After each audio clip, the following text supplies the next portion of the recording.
Hi there, this introduction is doing different than I had intended it. I was actually speaking as I was walking, telling you this is Shirley from Club Afia. Club Afia is the club for women where there are no borders, and there are no borders at Club Afia because we reach out to women on every continent, in every country, every city, every town, every village, and we intend every home in the world where there is a woman. And we know it's a big, big deal.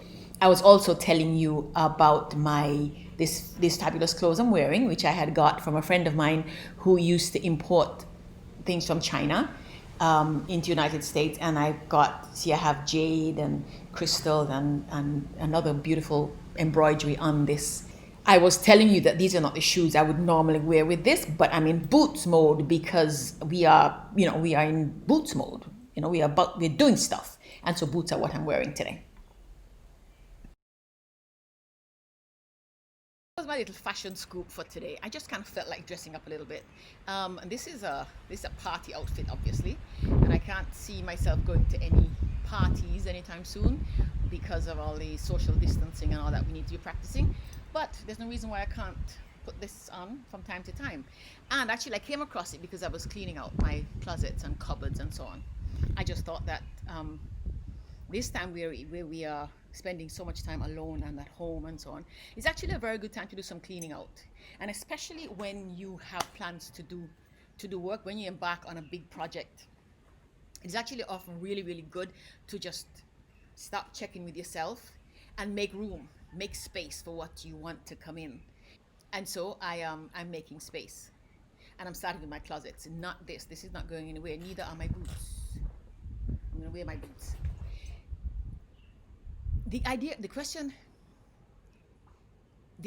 of making space, making room for something to come in is an old idea. It's nothing new.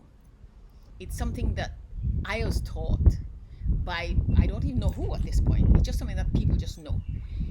You want somebody to come into your life, you make room for them. I've even read, I think, feng shui and those other sorts of philosophies about how we live. They tell you if you want uh, a certain kind of environment in your home, there's certain things you just get rid of so that you invite that kind of space, that kind of feeling, that kind of atmosphere. People who talk about relationships also tell you if you want. I remember reading one once that this woman was talking about wanting a significant other. She wanted somebody in her life, and she was advised to throw out the single bed that she had and the one pillow and get a bed that could accommodate two people. Of course, I don't know what happened. It's one of those questions to Abby or something, I can't remember. But that is kind of part of preparing. When we talked yesterday about making preparations for when something you expect, and we talked about preparing for times of discomfort, really. But the same thing applies to when you want something really good in your life. Make room for it. The northeast trade winds are wreaking havoc with my mic, so I'm going to go back inside. We're going to film this one from inside again because it's beautiful outside here. The Sahara dust has kind of dissipated a little bit. Look, you can see the sea again. So we're going to go back inside because I'm sure you're also hearing the wind in the microphones. Yeah. So I'm back inside. This is how it's going to be. Outside it's just too windy, but it's getting more and more beautiful. The sun is out, and like I said, like you saw, the Sahara Desert is almost gone. Although, of course, I tell you, I like the haze. I love hazy days because I also love rainy days. But we were talking about making room in your life for things, and being prepared for things to come into your life. Being prepared. Yesterday we talked about preparing for the uncomfortable for the uncomfortable unknowns. So you make sure you always know what's going on in the world around you. And I was talking specifically about the coronavirus, but not only. In general, what you want to do is always know what's going on around you. Always be aware of your surroundings, of what's happening around you, who's doing what. Just always have some general awareness of what's going on. And then there are times when you have to be really purposeful about knowing what's going on knowing what's going on around you so you can prepare, you can be ready for when something comes. And that's also for the good things. The unknowns and the unpredictables, the ones you can't predict, that's one thing. The things that you want in your life, you prepare for them by making room for them. So if you want somebody in your life, you make room in your life for people. It's that simple. You can't, if you want somebody in your life, you can't be staying home all the time. You can't be not talking to people, not going out to meet new people. And that's of real concern right now, because everybody is, we're all so much restricted in how we can interact with people and hang out and so on, that it's making it difficult for some people to meet people. But this won't be the case all the time. This won't last forever. That cliche, this too shall pass, there's truth to it. This too shall pass. So what you do in the meantime is prepare yourself. Prepare yourself to have the right people come into your life. So when we get out of this, when we are through this, and we are living in what is going to be the new dispensation, the new normal, one of the things we're going to need anyhow is a certain kind of people around us. People who support us, people who cheer us on, who are happy to be a part of our lives. Now is probably a really good time to kind of get rid of the people in your life who don't do that. Get rid of them and make room for the people you need.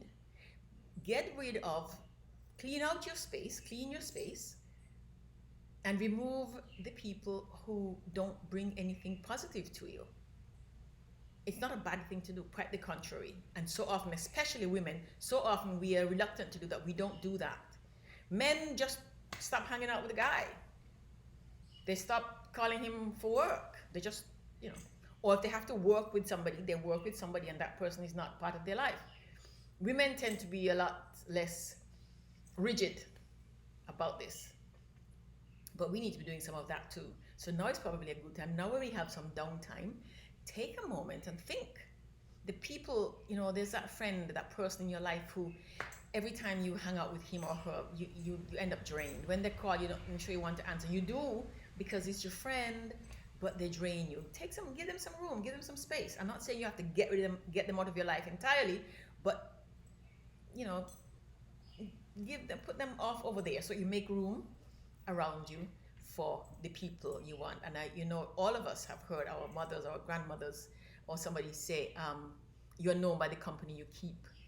And so if you decide what kind of company you want around you by deciding what kind of company you have around you.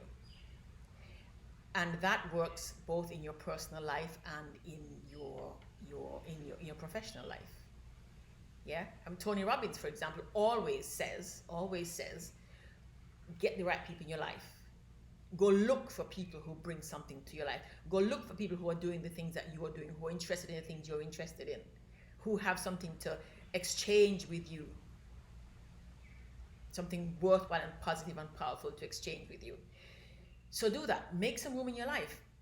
Ease out. Put some space between you and the people who don't bring you so much, or that you feel you really can't bring much to, because there are those people too, there are those people who, you really can't do much to help them, to support them. There's not much you can give to them. Make room. Put some space between you and them so that other people can come in. If you want to get a degree, if you want to go back to school, if you want to learn a new skill, you make room in your life for a class, a workshop, 3 years of college, whatever it is you need to do.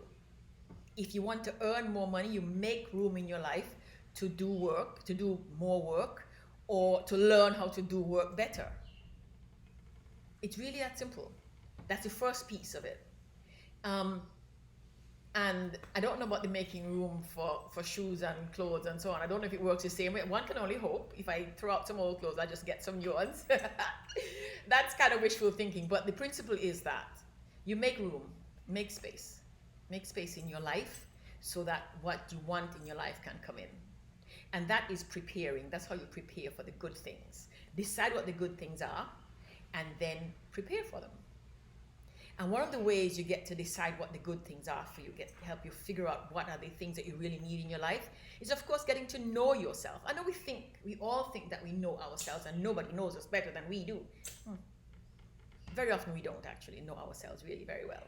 And there's an exercise that I do it with young girls, I do it with adult women, I do it even with older women, whichever groups, and even with men. When I do work with men, I have them do this exercise. It's called my I am poem. I love it. I love it. I love it. I'll give it instructions actually, maybe tomorrow. Yeah. Your I am poem is that you write a poem about who you are. I'll read you mine tomorrow, and then give you instructions on how to do your I am poem, and that helps you go in a little bit, helps you stop and do some introspection about who you are, what you like, what you don't like, what you want to do, what you don't want to do, what you want in your life, what you don't want in your life, what you're willing to do to have these things come into your life, how you're willing to be. Because remember, you have to be a certain way. Let me rephrase that. We are all kinds of things.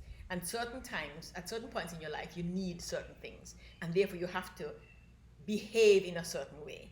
You have to be more disciplined, or more playful, or more serious, or more relaxed, depending on what's going on in your life and what you want to come into your life, okay? So, today's day 7, and day 7 is going beautifully so far. Tomorrow I'll do the I am poem. I'll show you the I am poem, and we will figure out from there. Have some fun with it. Because this is also exploration for me. I have done my I am poem, I can't tell you how many times, countless times. Because as life changes, we change and we adapt to what's going on in our lives, what we want in our lives, what just happened in our lives. It's fluid. Living is fluid. It's mobile. It changes all the time. That's a really good thing. And we have to keep up. So, thank you very, very much for hanging out with me. I hope this has been useful. I hope I haven't spoken too fast. I do that sometimes. I promise I will try and slow down to make sure we understand one another. Have yourselves a wonderful, wonderful day.